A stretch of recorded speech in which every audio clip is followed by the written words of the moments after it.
So my first experience slacklining was actually on a highline, and I was on a climbing trip with some friends, and we took a day off of climbing and went and rigged a highline. I'd never really even known about the sport before that. And just watching my friends that day, I was totally hooked on figuring out how I needed to go about getting to where I could actually walk and cross lines and do tricks. I was super inspired by what I saw my friends doing, and I knew I had to do it for myself at some point. Honestly, it was just an obsession. There was nothing else that I thought about. There was nothing else that I wanted to be doing. When I couldn't climb anymore because my fingers were so beat, I'd go home and watch climbing videos. And yeah, I'd just put lotion on my hands and hope that they were good to go for the next day. And yeah, just always thinking ahead of like rad trips I could be doing, lines that would be inspiring, that would challenge me, that were like often way out of my pay grade, but still trying and going for it. Yeah, those are the things that inspired me for sure. My passion for downhill skateboarding started right away. It was like as soon as I stepped my foot on the board, I was like, this is something I want to learn. This is something that I want to progress at and I want to work on. And it has slowly but surely taken over my life. And I'm glad, I'm happy it has. I have much more happiness and much more understanding of what I want out of this life. I'd say that mountain biking has given me self-confidence and makes me feel like I can be in a space that I control, and at the same time spiritually even connect with the scenery I'm in, and it really just seems like it changes my body chemistry. Highlining puts me in the environment of, you're feeling exposed 360 degrees around you, and putting yourself in a really beautiful environment. So, we're in the mountains or we're over a waterfall or something like that. And so you get to experience nature in a very different way than most people get to ever have the chance to experience. Conrad Anker said it really well. It's like, why the hell do we climb these things? Why do we put ourselves in these situations? And he just simply responds like, the view. And that's corny for sure, but it's pretty spectacular to have that perspective. It's the reason why you hear people shouting through the canyons all the time. When people are fired up, not only because they just sent a hard pitch, but also because they got to the top and they look around and they're just like, woo! This is glorious, it's great. It reminds you of the beautiful things in life, the things that you need to stop and take in. And so sometimes when I'm going down the hill and I just get this woof of beauty around me, it just makes me appreciate and be so thankful for life.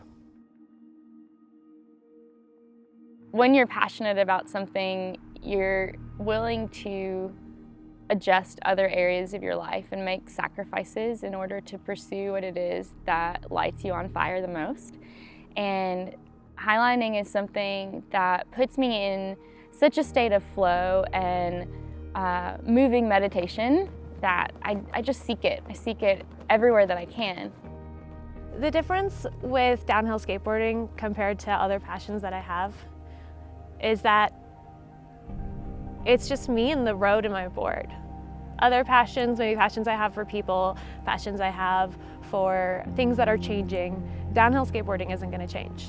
I'm always going to have a board, I'm always going to have a road, I'm always going to be able to find that meditation and that mindset, and that's something that only downhill skateboarding can give me. There's not really a lot of room for other stuff to come into your mind, which I love. If you're not fully in the step that you're in, if you're thinking about other things, or if you're thinking about falling, that's when you fall. And so fully being in the moment and learning how to breathe through distractions and breathe through some of the fear or shakiness or the line wobbling a little bit more than you're comfortable with. It's the idea of pushing yourself and pushing past fear, and that in itself is a meditation and connecting with your inner self and figuring out what you can do and what you're capable of. And then there's the meditation of just going down the hill, and it's something maybe you're comfortable with the hill, but instead what you're working on is your body and your form and how do you switch to get faster. And so that's also meditation and something that brings you into your body. You're getting to know yourself and your body and what you're capable of. there's runs you can go down and just mentally not be sure you're going to get through it, and then once you get through it, it's just that whole exhilaration of just like, wow, that you know, I wasn't sure I was going to get that or be able to do that, and when you do, it's like you've pushed yourself to another level.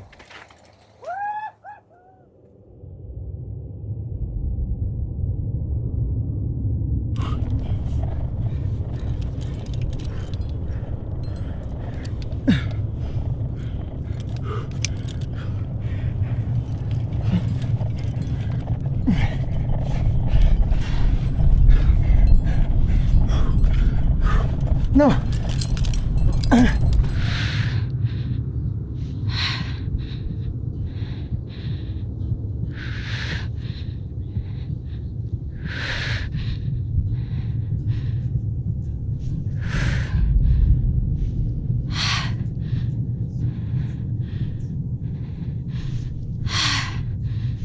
As humans, we have kind of a natural fear of heights.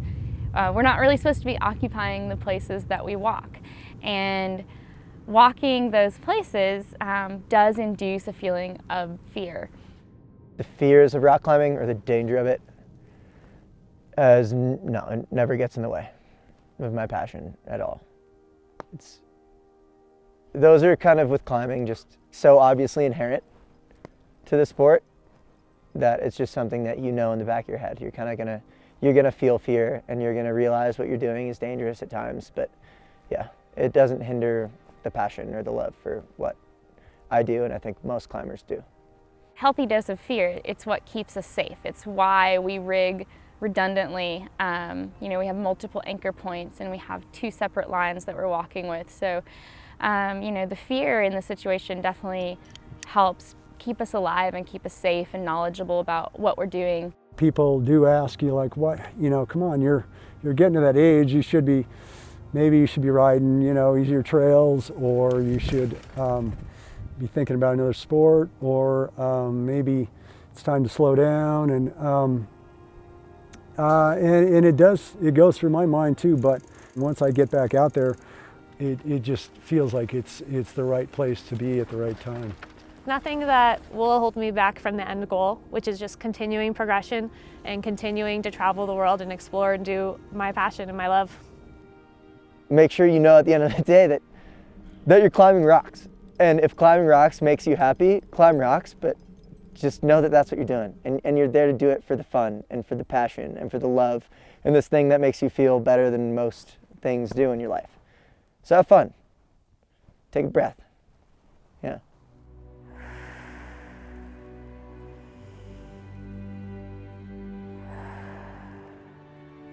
You want to find what excites you in life. You know, whether that is painting watercolors or, you know, playing music or getting after it in the mountains, whatever really makes you feel alive, it's important to find what that is for yourself. If you're searching for a passion, you just have to follow your heart. Stop thinking so hard. You know, just go out there, live your life, and try new things. Don't just do what's normal and what's comfortable. Sometimes finding the things that are most exciting to you and will develop passion in you is saying yes to something that's not super comfortable or not super easy. You need to follow what's drawing you in, I think, is the biggest thing. You know, don't push something away just because you're like, oh, it'll never work, or I'll never be able to do it, or don't let those things get in your mind. You say, I want to do this. It doesn't matter what it takes to get it done. I'm going to do it.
I live life in a pursuit of my passion. A passion that is true to who I am. What I love to do is what I should do. Finding what I love to do took experimentation and an open mind. It didn't come in terms of material things or money. If you're living your life to have more money and things, The more you'll think of that as a metric, and there'll always be someone who has more. once you find a passion, You have it. It's yours and no one can take it from you. You become awake and energetic. most of all, you find your purpose.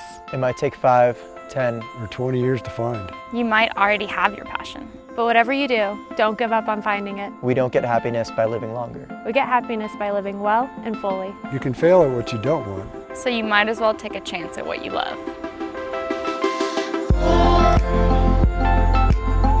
From the same fire, sparks raised by the same fire. Mayfly lights prepare to shine.